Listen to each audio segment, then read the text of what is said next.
নমস্কার বন্ধু, sport pencil চ্যানেলের আরো একটি নতুন ভিডিওতে আপনাদের যথারীতি স্বাগত জানাবো।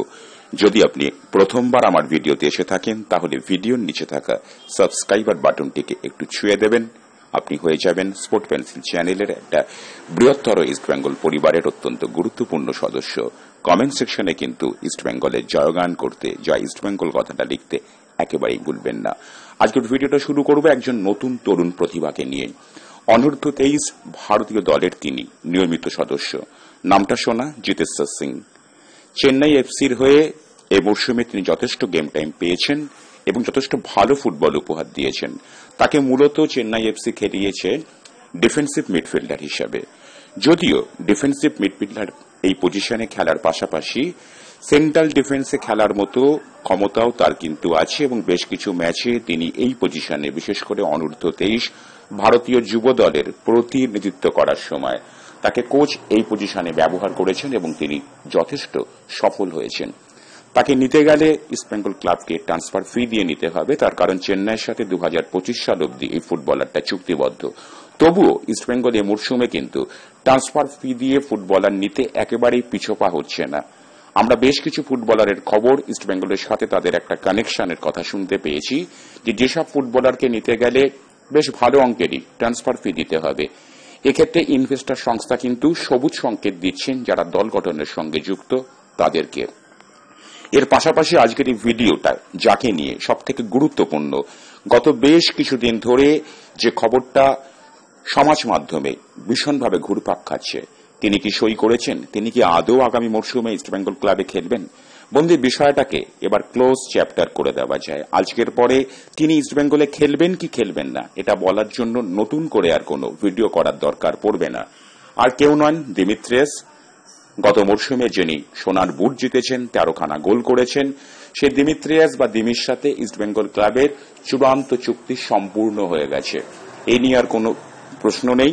তার শৈশবত পর্বও শেষ। মেডিকেল টেস্ট নিয়ে একটা জল্পনা কল্পনা হয়েছিল। মুম্বাই সিটি এফসি তাকে পেতে ভীষণভাবে আগ্রহী হয়েছিল, তারা ঝাঁপিয়েছিল টাকার থলে নিয়ে। দেবীর এজেন্টও কিছুটা ঝুঁকে গিয়েছিলেন ওই দিকে, কিন্তু শেষ পর্যন্ত রণে ভঙ্গ দিতে বাধ্য হল মুম্বাই সিটি এফসি। পরাস্ত হল তারা এই ফুটবলারটাকে নেওয়ার জন্য।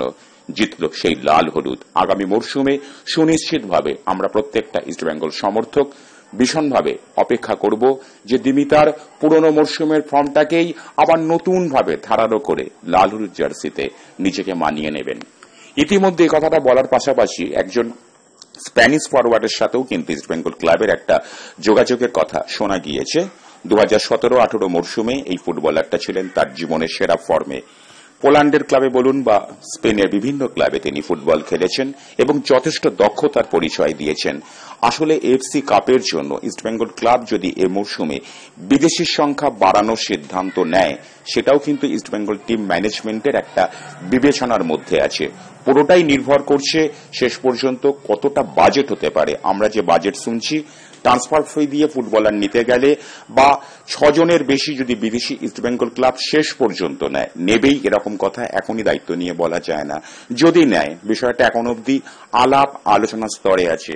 সেক্ষেত্রে কিন্তু একটা কথা বলা যায় যে স্বল্প বাজেটের মধ্যেও আমরা শুনেছি, আমরা দেখেছি যে একটা ভালো দল গঠন করা সম্ভব। এবারের ইস্টবেঙ্গল ক্লাব এখনো পর্যন্ত ভারতীয় বলুন বা বিদেশি বলুন যেসব ফুটবলারদের সাথে কথাবার্তা এগোচ্ছে, সেক্ষেত্রে মনে হয় শেষ পর্যন্ত যা শুনছি তার যদি অর্ধেকও যদি সত্যি হয়, তাহলে আমরা আশা করতে পারবো আসন্ন মরশুমে গত মরশুমের তুলনার থেকেও ইস্টবেঙ্গল একটা ভালো শক্তিশালী লড়াকু দল শেষ পর্যন্ত গঠন করতে পারবে। তার কারণ গত মরশুমে ইস্টবেঙ্গলের রিজার্ভ বেঞ্চের শক্তি একেবারেই ছিল না। মূলত রিজার্ভ বেঞ্চটা নির্ভর করেছিল কিছু তরুণ প্রতিভার উপরে। তরুণ প্রতিভারা উঠে আসছে, খুব ভালো কথা। একই সঙ্গে কিন্তু অভিজ্ঞ ভারতীয় ফুটবলারের যে দরকার, কোচের কাছে যে বিকল্প দিতে হবে, এই বিষয়টা কিন্তু ইস্টবেঙ্গল টিম ম্যানেজমেন্ট খুব দ্রুত বুঝে গেছে। এ কারণেই তারা একাধিক ভারতীয় ফুটবলারের সাথে কথাবার্তা চালাচ্ছে। বেশ কিছু ফুটবলারকে তারা ইতিমধ্যে নিয়েই ফেলেছে। তাদের সম্পর্কে নতুন করে আজকের ভিডিওতে কোনো তথ্য দেব না, তার কারণ ইতিমধ্যেই এই বিষয়গুলো ভিডিওর মাধ্যমে প্রকাশ অলরেডি আমি করে ফেলেছি, অন্যান্যরাও করে ফেলেছে। সবথেকে বড় যে কথাটা, যে ইস্টবেঙ্গল ক্লাবের 5 জন বিদেশি চূড়ান্ত হয়ে গেছে একজন মাত্র বিদেশির কোটা বাকি রয়েছে, সেটা হচ্ছে সেন্ট্রাল ডিফেন্সে।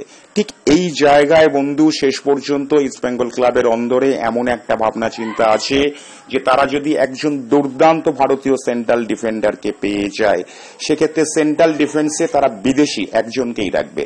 তিনি হচ্ছেন হিজাজি মাহের, যিনি অলরেডি ইস্টবেঙ্গল ক্লাবের সাথে চুক্তিবদ্ধ হয়ে গেছেন। অর্থাৎ ইস্টবেঙ্গল ক্লাব রক্ষণ ভাগের ফুটবলার না নিয়ে সেক্ষেত্রে ভারতীয় ফুটবলারদের উপরে নির্ভর করে বেশ কিছু ভালো ভারতীয় রক্ষণ ভাগের সেন্ট্রাল ডিফেন্সে খেলার ফুটবলারের সাথে ইস্টবেঙ্গলে কথাবার্তা চলছে।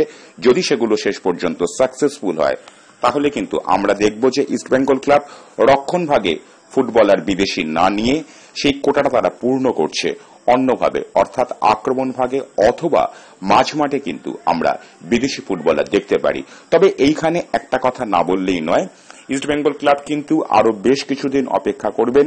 গত মরশুমে মাত্র কয়েকটা ম্যাচ খেলে যিনি নজর কাড়া পারফরমেন্স করেছেন, তারপর ডুরান্ড ফাইনালের চোটের কারণে তিনি গোটা মরশুম ছিটকে গিয়েছিলেন, সেই জ্যাডন এলসির জন্য কিন্তু ইস্টবেঙ্গল ক্লাব অপেক্ষা করছে।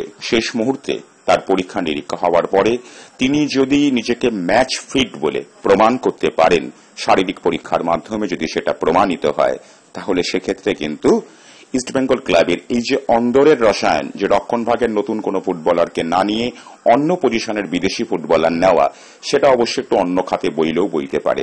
আসলে আমি যে কথাটা বলছি সেটা একেবারেই ভাবনা চিন্তা স্তরে রয়েছে।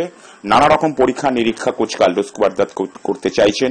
ইস্টবেঙ্গল টিম ম্যানেজমেন্টের সঙ্গে তার নিরন্তর যোগাযোগ চলছে এবং সেই যোগাযোগের ফলে তার পরামর্শ অনুযায়ী প্রতি ক্ষণে ক্ষণে ইস্টবেঙ্গল ক্লাবের দলবদলের নতুন নতুন আপডেট আমাদের সামনে আসছে, সেগুলো আমরা আপনাদের সামনে তুলে ধরছি। তবে শেষ পর্যন্ত আর বেশি দিন নয়, কিছুদিনের মধ্যেই আমরা নতুন ইস্টবেঙ্গল দলকে দেখতে পারবো। ধন্যবাদ।